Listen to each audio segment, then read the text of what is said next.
നമ്മൾ ഇത്തരം ഘട്ടങ്ങളിൽ ആളുകളെ ക്യാമ്പുകളിൽ താമസിപ്പിക്കുമല്ലോ. ആ ക്യാമ്പുകളിൽ സൗകര്യമൊരുക്കുന്നതിൽ വീഴ്ചയുണ്ടായി എന്താണ്? ഇപ്പോൾ കാലവർഷക്കെടുതിയിൽ നമ്മുടെ സംസ്ഥാനത്തിന് 127 കോടിയിൽ പരം രൂപയുടെ കാർഷിക നഷ്ടം ഉണ്ടായി എന്നാണ് പ്രാഥമികമായി വന്നിട്ടുള്ള കണക്ക്. ഇത് വർദ്ധിക്കുകയും ചെയ്യും. ഇതിപ്പോഴുള്ള ആദ്യത്തെ ഒരു കണക്കാണ്. അതോടൊപ്പം തന്നെ 9332 ഹെക്ടർ സ്ഥലത്ത് കൃഷി നശിച്ചു എന്നാണ് റിപ്പോർട്ട്. 45,904 കൃഷിക്കാരെ ഇത് ബാധിച്ചിട്ടുണ്ട്.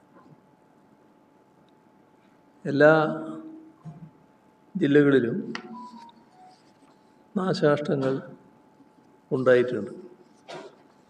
എന്നാൽ വലിയ തോതിൽ ബാധിച്ചത് ജൂലൈ 31 വെള്ളം കയറിയപ്പോൾ ആകെ മുങ്ങിപ്പോകുന്ന അവസ്ഥയാണ് റാന്നിയിലും ആറന്മുളയിലും മറ്റും ഉണ്ടായത്. പത്തനംതിട്ട ജില്ലയിൽ റാന്നിയിൽ 500-ലധികം വ്യാപാര സ്ഥാപനങ്ങളിൽ, വീടുകളിൽ വെള്ളം കയറി. കോട്ടയം ജില്ലയിലും ചിലയിടങ്ങളിൽ വ്യാപകമായ രീതിയിൽ വെള്ളം കയറിയുള്ള നാശനഷ്ടങ്ങളുണ്ട്. ഇപ്പോൾ കോടിക്കണക്കിന് രൂപയുടെ നഷ്ടം, പ്രത്യേകിച്ച് ഓണക്കാലമായതുകൊണ്ട് ഓണത്തിന് വേണ്ടിയുള്ള സാധനങ്ങളൊക്കെ സംഭരിച്ചു വെച്ചതാണ്. അവിടെയാണ് ഒന്നും ചെയ്യാൻ പറ്റാതെ രാത്രി വെള്ളം കയറുന്ന അവസ്ഥയുണ്ടായത്. എല്ലാം നശിച്ചു പോകുന്ന നിലയാണ് വന്നിട്ടുള്ളത്. ഇപ്പോൾ പത്തനംതിട്ട, കോട്ടയം, ഇടുക്കി, ആലപ്പുഴ ഈ ജില്ലകളിലെ പ്രളയനില അതിരൂക്ഷമായിരുന്നു. കുട്ടനാട്ടിലും വലിയ നാശനഷ്ടങ്ങളാണ് വെള്ളക്കെട്ടുണ്ടാക്കിയത്. ഇപ്പോൾ കോട്ടയം ജില്ലയിൽ പൂഞ്ഞാറ്, അതുപോലെ ഇടുക്കിയിൽ കുടയത്തൂർ, പത്തനംതിട്ടയിൽ ചിറ്റാർ, കോന്നി, കൊക്കത്തോട് ഇവിടങ്ങളിലെല്ലാം ഉരുൾപൊട്ടലുമുണ്ടായി. കോട്ടയത്ത് തിക്കോയിലും വലിയ തോതിലുള്ള വെള്ളം കയറി നാശങ്ങളുണ്ടാക്കിയിട്ടുണ്ട്. അതുപോലെ തന്നെ തലനാട്ടിൽ കൂട്ടത്തോടെ 11ഓളം പശുക്കൾ മുങ്ങിച്ചാകുന്ന നിലയുണ്ടായിട്ടുണ്ട്. കണ്ണൂർ ചെറുപുഴയിൽ മണ്ണിടിച്ചിലുണ്ടായി. ആറളം ഫാമിലും വെള്ളം കയറി. ആലുവ ശിവരാത്രി മണപ്പുറം ക്ഷേത്രം പൂർണ്ണമായി തന്നെ വെള്ളം കയറുന്ന സ്ഥിതിയുണ്ടായി. മണ്ണിടിച്ചിലിൽ പാൽച്ചുരവും താമരശ്ശേരി ചുരവും അടച്ചതുകൊണ്ട് ആ ഘട്ടത്തിൽ വയനാട് ജില്ല തന്നെ പൂർണ്ണമായി ഒറ്റപ്പെടുന്ന അവസ്ഥയുണ്ടായി. ഇതിലൊക്കെയുള്ളൊരു പ്രശ്നം, കാലാവസ്ഥാ മുന്നറിയിപ്പ് അതിനനുസരിച്ച് മുൻകരുതലെടുക്കാൻ നമുക്ക് കഴിഞ്ഞില്ല എന്നുള്ളതാണ്. അതോടൊപ്പം വ്യാപകമായ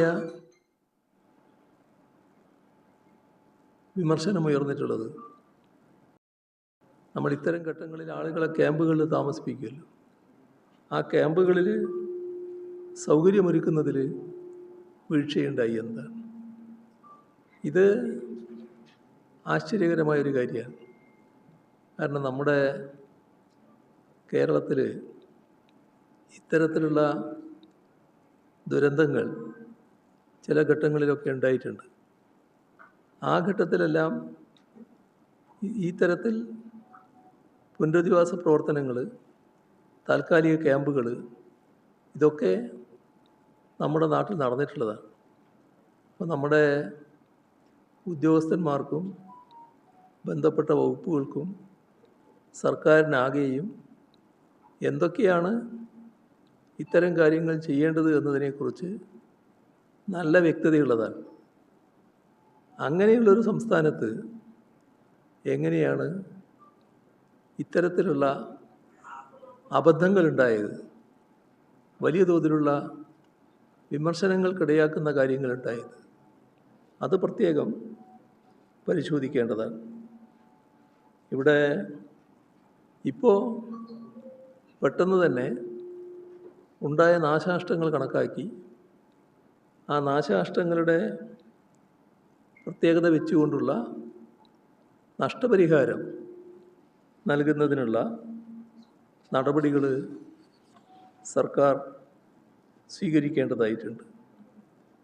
സർക്കാർ ബന്ധപ്പെട്ട വിവരങ്ങൾ ശേഖരിക്കുക, നാശത്തിൻ്റെ കണക്ക് റവന്യൂ ഡിപ്പാർട്ട്മെൻറ്റ് പെട്ടെന്ന് തന്നെ ലഭ്യമാക്കുക, ഇതാണ് സാധാരണഗതിയിൽ വേണ്ടത്. പക്ഷേ ഗുരുതരമായ വീഴ്ച ഈ കാര്യങ്ങളിലും സംഭവിച്ചിട്ടുണ്ട് എന്ന് കാണാതിരിക്കരുത്. അതിൽ റവന്യൂ വകുപ്പിനെക്കുറിച്ച് തന്നെ വിമർശനങ്ങൾ ഉയരുന്നുണ്ട്.